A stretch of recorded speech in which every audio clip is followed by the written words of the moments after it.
I'm certainly considering a house here. Okay. And I think that's an intelligent construct at this time. Sure. And I mean, I can't recommend it enough. Yes. But is it in any way politically motivated, or is it just... Well, naturally. When we see presidential candidates whose platform is hate, that's something that I don't feel our country has faced before. We've faced political candidates whose platform was ignorance, but I don't think we've seen political candidates whose outright platform was hatred. Celebrities who said they'd flee the United States if Donald Trump defeated Kamala Harris. That's a list that includes Barbara Streisand. Then there was Cher. Not to be outdone, Sharon Stone echoed that same rhetoric. She said that if Trump won, she'd move overseas. Quote, I'm certainly considering a house in Italy, she said. In any case, to her credit, Sharon Stone has at least been spending some time in Italy in the wake of the election. The other day, in fact, Sharon Stone spoke at the Torino Film Festival. After receiving some kind of award, she proceeded to explain the real reason that Kamala Harris lost to Trump. Now, according to Sharon Stone, Americans are ignorant and stupid. Here is what Sharon Stone says when she's explaining what all you dumb people need to do in order to be more like Sharon Stone. Tomorrow is the day against violence on women on the 25th of November. I would like to hear your comment on the problem of violence on women, against women, which is a growing problem in the world and in Italy as well, everywhere. This question of violence against women, and we have to stop and think about who we choose for government. And if, in fact, we are actually choosing our government, or if the government is choosing itself. You know, Italy has seen fascism. Italy has seen these things. You understand what happens. You have seen this before. My country is in its adolescence. Adolescence is very arrogant. Adolescence thinks it knows everything. Adolescence is naive and ignorant and arrogant.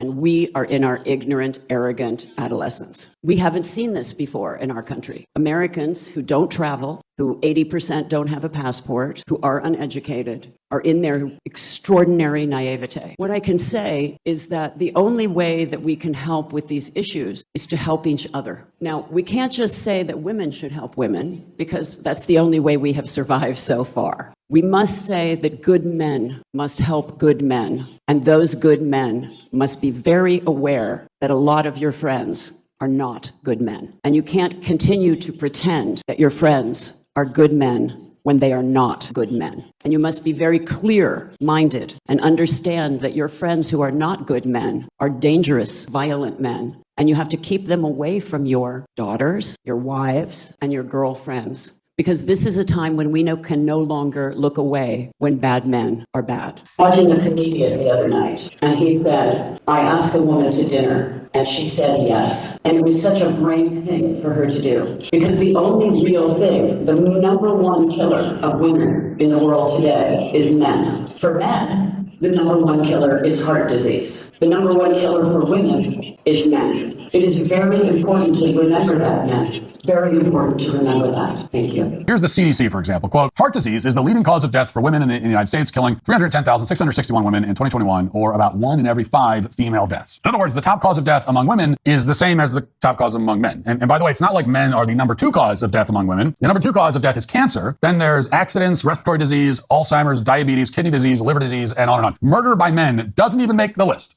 Elsewhere at the same festival, Alec Baldwin spoke to reporters, and while he was there, just like Sharon Stone, he also called Americans stupid and ignorant. But then he went further. He explained that an information gap is the reason Kamala Harris lost the election, and then he announced a solution. This is somehow an even more incredible clip than the one we just played. Watch. In my country, without going into significant detail, half the people in the country are happy, and half the people in the country are very unhappy. It's a very difficult time in the United States. There's a hole, there's a vacuum, there is a gap, if you will, in information for Americans. Americans are very uninformed about reality, what's really going on with climate change, Ukraine, Israel, and you name it, all the biggest topics in the world. Americans have an appetite for a little bit of information. That vacuum is filled by the film industry, not just the independent film industry, not just the documentary film industry, which are very important around the world. Narrative films as well, where the filmmakers and the buyers, the studios and the networks and the streamers are willing to go that way, and they're willing to try to make films that are not only entertaining, but informative as well. So I think right now is probably one of the most significant times in our history, since film began, since the film experience began, it became an art form, it became a business, a huge business. Now is probably one of the most important times in our history for us to make films that will teach people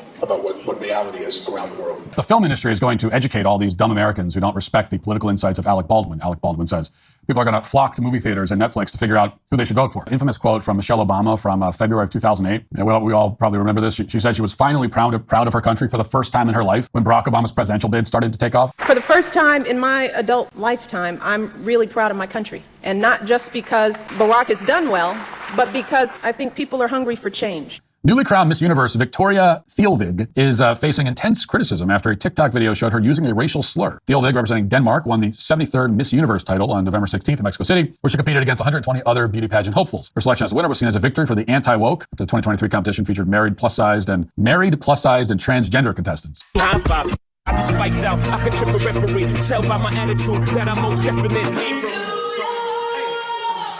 She's lip-syncing the words to that Jay-Z song. It's bleeped out, but he says the N-word in the song, as rappers are known to do. She's lip-syncing. She's not even singing. You can't hear. That was what you just heard there. That's not her. That was Jay-Z that you heard there. That's not her. She's lip-syncing along to the song, and the song features the N-word, and so that is, when you see the headline that she used the N-word, that's what they mean. Doesn't even say the word. Doesn't audibly say it. She mouths it. She lip-syncs it.